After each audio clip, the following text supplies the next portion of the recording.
বিশেষ দিনৰ বিশেষ শুভেচ্ছা। আজি হেনো বন্ধুত্বৰ দিৱস।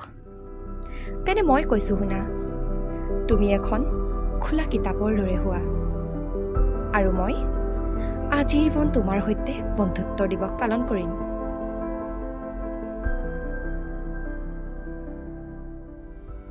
আচলতে বন্ধুত্বৰ দৰে এটা পবিত্ৰ সম্পৰ্ক কেনেকৈনো গঢ়ি উঠিছিল আমাৰ জানো মনত আছে? কিন্তু কোনোদিন বন্ধুত্বৰ লগ এৰি নিদিয়াৰ প্ৰতিশ্ৰুতিবোৰ কেতিয়াও মিছা হ'ব নোৱাৰে। আচলতে বন্ধুত্বনো কি আমিও নাজানো। মৰম স্নেহেৰে কথা পাতোঁ, সুখ দুখৰ সমভাগী হওঁ, আৰু কত যে কি।